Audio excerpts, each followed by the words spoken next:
감염병 위기경보가 5월 1일부터 관심 단계로 하향. 장기요양 평가에 어떤 영향이 있을까요? 안녕하세요. 국회의원 권 팀장입니다. 5월 1일부터 감염병 위기경보가 관심 단계로 하향 조정됐습니다. 이에 따라 방역 조치가 권고사항으로 변경됐는데요. 장기요양기관 평가에도 변동사항이 발생합니다. 코로나19가 한참 유행하면서 평가 한시적 적용 방법이 공표됐었습니다. 이 적용 방법에 따라 최근까지도 일부 평가 지표를 완화하거나 제외해주고 있었는데요. 그런데 위기경보 단계가 주의 이하로 하향되면서 원래의 평가 지표를 적용받게 됐습니다. 어떻게 달라지는지 같이 살펴볼까요? 지금 화면에 보이시는 게 최근 공단에서 게시한 코로나19 관련 장기요양기관 평가지표 한시적 적용 방법 9차입니다. 그래서 보시면은 한시적 적용 방법 종료라고 되어 있죠. 그래서 이제는 이 한시적으로 인정해줬던 평가지표를 이제 종료하겠다 라는 것을 알 수가 있습니다. 그래서 재가급여, 시설급여 모두 적용을 한다라고 되어 있네요. 그럼 이제 본격적으로 구체적인 내용을 좀 볼까요? 보시면 2024년 5월 1일부터 코로나19 위기경보가 가장 낮은 단계인 관심 단계로 하향 조정됨에 따라 한시적 예외 적용 기준 종료를 하겠다라고 되어 있습니다. 그래서 그 시점은 언제부터냐? 2024년 6월부터 기존의 평가 기준을 적용하겠다라는 거죠. 공단에서 좀 더 세부적으로 설명을 해줬는데요. 24년 6월부터 이제 적용을 하는데 반기, 분기별 시행 지표는 기존 평가 지표대로 동일하게 적용하겠다라고 해서 반기 같은 경우에는 24년 상반기부터 그리고 분기 같은 경우에는 2분기부터 기존 평가 지표대로 확인을 하겠다라고 설명이 되어 있습니다. 이걸 좀 더 쉽게 제가 표로 설명을 드리자면은 지금 24년 6월부터는 기존 평가 지표대로 보겠다라는 거잖아요. 근데 6월이 분기로 따지면 2분기에 속해 있고 반기 같은 경우에는 상반기에 속해져 있습니다.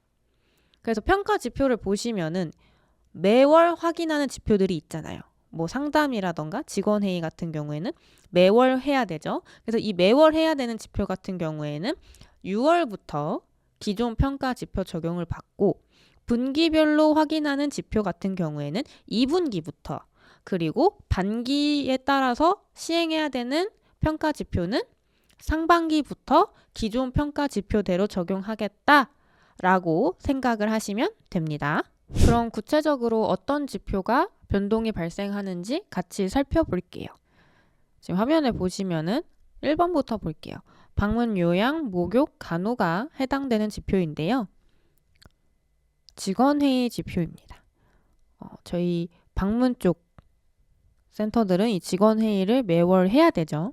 근데 기존의 코로나로 이 한시적 적용 방법을 인정했을 때에는 근무 직원의 50% 이상을 매월 한 해 이상 유선으로 해도 인정을 했으나 이제 24년 6월부터는 기존 평가 기준을 적용하겠다라고 되어 있네요.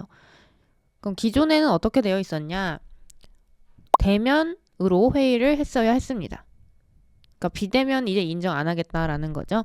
그래서 24년 6월부터는 오프라인으로 대면으로 회의를 진행해 주셔야겠습니다. 그 다음 4번에 보시면은 방문 상담 관리 지표도 변동사항이 발생하네요. 이 지표는 방문 요양, 목욕, 간호가 해당이 되고요. 기존에 이제 직원 또는 수급자가 코로나에 이제 확진이 됐을 경우에는 그 달에는 유선으로 상담해도 인정을 했습니다. 근데 24년 6월부터는 기존 평가 기준을 적용하기 때문에 무조건 어르신 댁에 방문을 한 상담만 인정을 해주겠다라는 거죠. 그 다음 6번에 지역사회 자원 활용, 주간보호, 단기보호가 포함되어 있는 지표인데요. 이게 쉽게 말해서 자원봉사자입니다. 이 지표가 유일하게 활동을 하지 않아도, 기록을 하지 않아도 평가에서 점수를 그냥 인정해줬던 지표예요. 그래서 한동안 많은 주간보호에서 자원봉사자 활동 안 하는 경우가 대부분이죠. 지금도 안 하시는 센터들 있으시고. 근데 24년 6월부터는 기존 평가 기준을 적용하기 때문에 자원봉사자님이 6월부터는 매주 한 회 활동하셔야지만 점수 받으실 수 있습니다. 하반기 평가 대상인 기관들은 이 지표 기억하고 계셔야 되시겠죠? 이제 6월부터는 자원봉사자 주 한 회 활동해야지만 점수를 받으실 수 있다는 거. 그 다음 7번에 소방시설을 보시면은 이 지표는 소방 교육을 해야 되는 항목이 있어요. 직원분들에게. 근데 한동안 코로나 이 한시적 지침을 받았을 때는 서면 교육도 인정을 해줬는데 24년 6월부터는 기존 평가 기준 적용을 받기 때문에 대면으로 직접 교육을 해야지만 인정을 해줍니다. 그 다음 재난상황 대응 훈련이라는 지표가 있는데요. 이 지표도 이 한시적으로 적용을 해줬을 때는 도면, 피난 안내도를 보고 토론 형식으로 진행을 하면 인정하겠다라고 되어 있었습니다. 근데 24년 6월부터는 기존 평가 기준을 적용한다라고 되어 있잖아요. 그래서 이 재난상황 대응 훈련은 실제로 대피하는 모습 그리고 사진이 필수 사항이거든요. 그래서 24년 6월부터 그러니까 이번 상반기 재난상황 대응 훈련부터는 실제 대피하고 있는 모습이 사진이 포함된 재난상황 대응 훈련을 기록하셔야 됩니다. 그 다음 주간보호에 해당되는 지표인데요. 가족과의 소통입니다. 이 지표 안에는 보호자 회의를 해야 된다라는 항목이 있는데 기존에 코로나19 감염 확산에 따라서 보호자 회의를 대면 회의가 어려울 경우에는 서면 또는 유선 등의 방법으로 실시하여도 인정함이라고 되어 있었는데 24년 6월부터는 기존 평가 기준을 적용하겠다라고 되어 있습니다. 그래서 이 지표 같은 경우에는 23년도에 한번 변동이 발생했습니다. 온라인 또는 오프라인으로 실시 가능하다라고 되어 있는데요. 대신 이제 실제 했는지 이제 증빙 서류가 필요해요. 예를 들어서 온라인이면은 이제 화상 회의한 장면을 캡처를 한다거나 사진을 찍으셔야 되시죠. 그래서 보통은 대면으로 많이 하시죠. 어차피 보호자님이 센터를 이제 행사할 때 방문을 하시니까 그때 보호자 회의하면서 서명을 받는 게 오히려 더 수월하실 수도 있습니다. 그 다음 이제 프로그램에 관련된 지표인데 이 지표는 오히려 그 코로나19로 한시적 적용받았던 이 내용이 더 어렵습니다.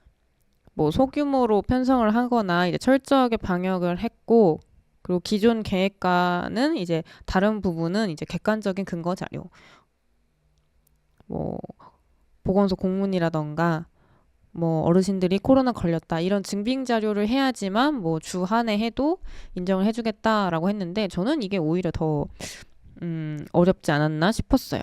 그래서 어쨌든 24년 6월부터는 기존 평가 기준을 적용하겠다라고 해서 신체랑 인지 프로그램은 주 3회 이상, 사회 적응 프로그램은 분기별 한 해 해야지 이제 인정을 받습니다.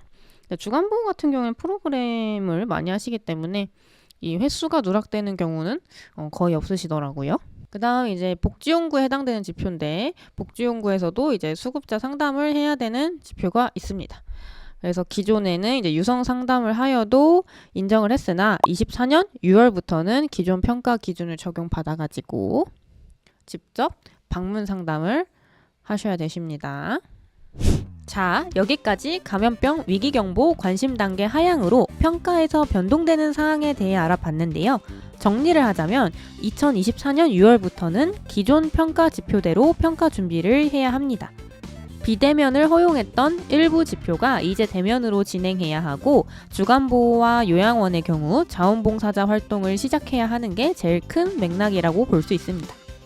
이 지침 꼭 다운로드 받아서 꼼꼼하게 읽어보시고 업무에 적용하시기 바랍니다. 오늘은 여기까지 마무리하고요. 궁금한 사항은 댓글 남겨주세요. 지금까지 국회어의 권 팀장이었습니다. 감사합니다.